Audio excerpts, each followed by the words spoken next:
Good morning. It's Tuesday, September 14th. So I posted a still last night, well, somewhere. So this is the double walled vase I was piercing in yesterday's video. And I'm just going to lift it up here. So I even added some piercings down at the bottom. Now part of what I'm going with this is the decorative potential of the absolute black of the interior. So there's also a textural thing because it's not a painted on black. You can actually feel it. And one way of evaluating pots is how they would be experienced by a blind person. And that's particularly relevant at this next stage, which is the tidying up. Okay, so I'm struggling to find a particular tool. Here we go. Okay, so when you drill the holes, there's usually little bits that have to be detached from it. And the edge of the hole is generally this perfectly sharp right angle thing. And unfortunately,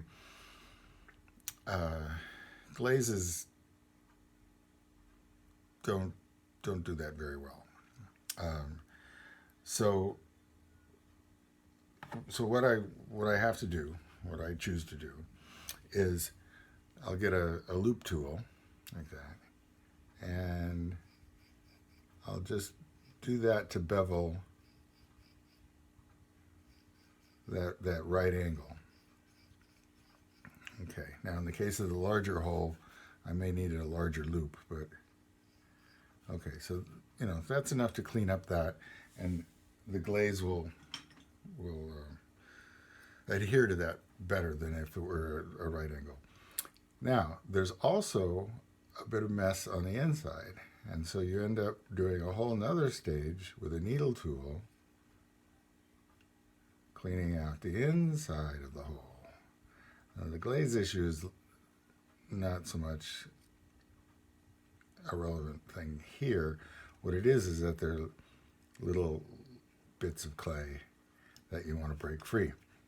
So once you've done both those things, you've done the outside cleanup and the inside cleanup, you'll end up on the inside of the space with a bunch of little gravel. I mean, basically the other half of this stuff. And so there's this lengthy process of taking it and shaking the bits out like that.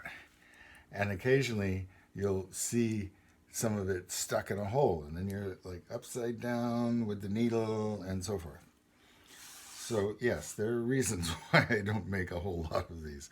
They're very time consuming.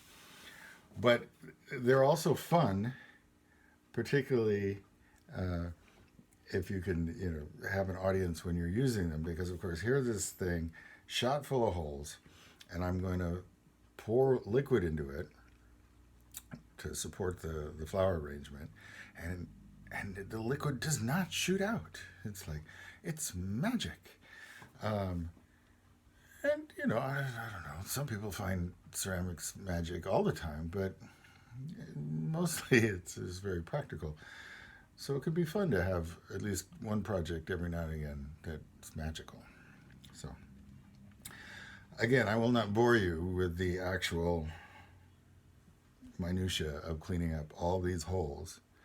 I am initially happy though with my solution about the large holes, combining the large holes and the small holes. I think that was a good impulse, and it's fun to be impulsive in a way that you don't regret later. So have a good day.